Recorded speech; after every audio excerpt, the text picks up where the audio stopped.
The chandeliers glittered overhead like constellations caught in crystal cages, lighting the gala hall with a soft, golden glow.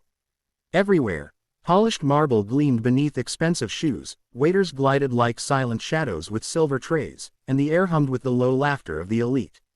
This was the annual Kellington Charity Banquet, an event that proclaimed generosity on its banners but whispered arrogance in every corner.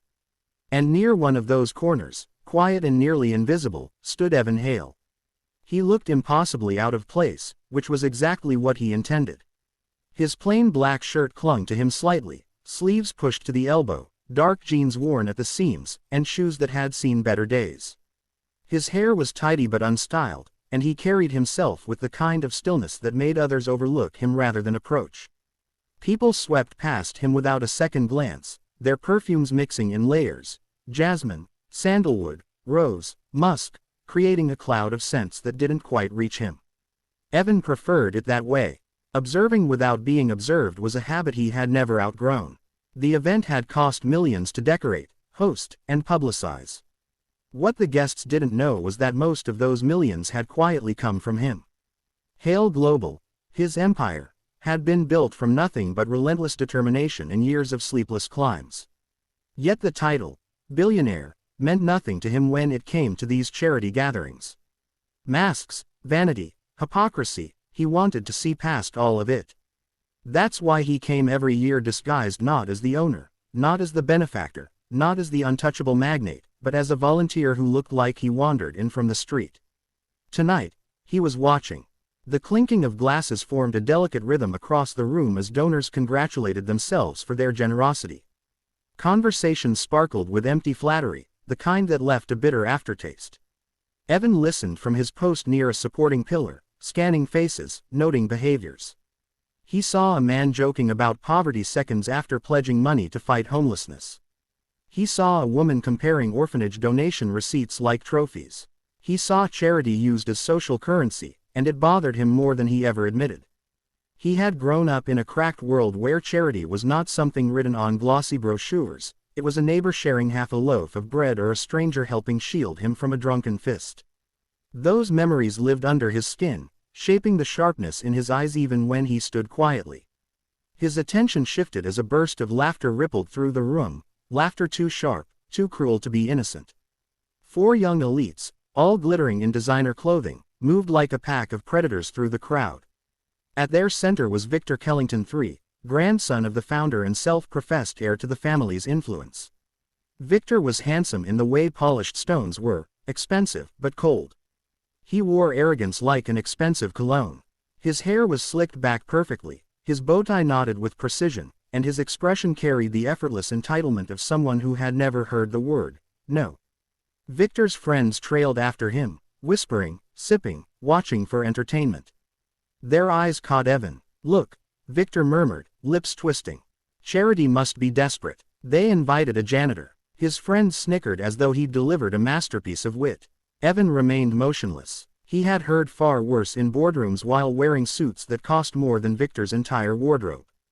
Insults meant nothing unless the person mattered, and Victor did not. But the group approached anyway, boredom driving their cruelty. Victor lifted his chin slightly. "Excuse me." His voice dripped with mock politeness.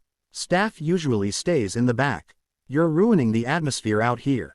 Evan didn't respond immediately. He studied Victor, noticing the slight tremor in his hand from too much wine, the hollowness in his eyes that spoke of insecurity hidden under wealth. Then Evan said calmly, "I'm not staff."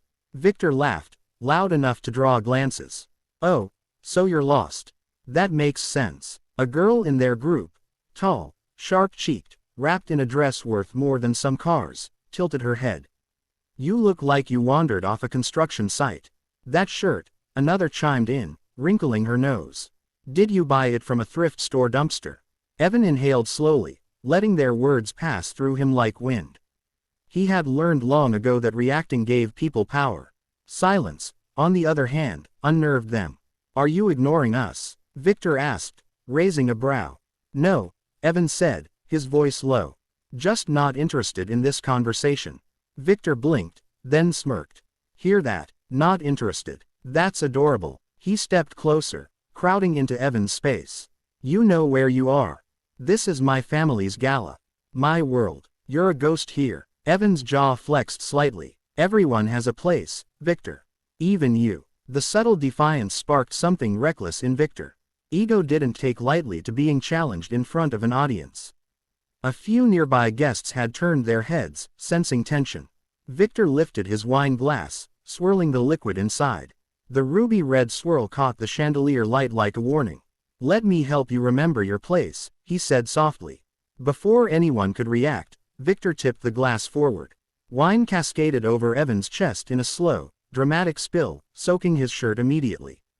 The scent of aged grapes clung to him, and droplets fell to the marble-like jeweled blood. Gasps echoed. A waiter halted mid-step. A woman covered her mouth, eyes wide. Victor's friends burst into laughter, high and thoughtless. Evan looked down at the spreading stain. The liquid was cool against his skin, but the humiliation was intended to burn. Instead, it did nothing. He felt detached from the moment, as though watching someone else's body being doused in wine. Victor leaned back, smiling with triumph as if he had just conquered a kingdom. "Oops," he said. "Careful where you stand, nobody." Evan finally lifted his gaze. For a moment, the world seemed to still. His eyes, dark, steady, completely unshaken, met Victor's. There was no anger, no embarrassment, only a quiet, controlled power that made Victor's smirk falter for the first time. "Be careful," Evan said, voice low but clear enough that the nearby circle heard every syllable. "You never know who you're really speaking to." Victor laughed again, but the sound was thinner this time. "You," he scoffed. "You're nobody." Without another word, Evan turned and walked away, leaving a trail of tension in his wake. His steps were steady, unhurried, his shoulders relaxed. He didn't wipe the wine off. He didn't look back. His restraint puzzled the witnesses more than an outburst ever would. As he moved across the hall, guests whispered behind jeweled hands. Who is he? Why didn't he react? Is he really just a volunteer? The room's energy shifted, subtle, but real. Evan felt the weight of their curiosity, but he didn't acknowledge it. He was used to blending in, to being underestimated, to watching people reveal their true colors when they thought no one important was looking. He reached a quieter section of the hall where the noise softened. There, beneath another glittering chandelier, Evan paused for a moment and looked at the dark stain on his shirt.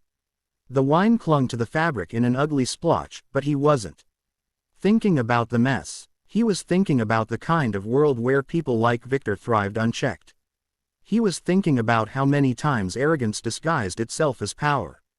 He was thinking about how every year, at this same charity event, he saw the same patterns, the same cruel games, the same empty smiles. Tonight, though, Victor had pushed too far. Evan exhaled, a slow release of controlled tension. He didn't want a scene. He didn't believe in public displays of dominance. But if there was one thing he had learned in life, it was that disrespect demanded consequences, not for revenge, but for correction. The charity had purpose. The children relying on it had needs. And the board, not knowing he was in attendance, had been slipping into complacency. Perhaps it was time to remind them who funded their dreams. Evan ran a hand through his damp hair, straightened his shoulders, and stepped away from the quiet corner. The music swelled again behind him, unaware that the night had just begun to unravel in a way Victor Kellington III would never forget. The nobody, wine-stained and silent, walked back toward the heart of the gala with the patience of a man who knew exactly who he was, and exactly how powerful he could become when pushed.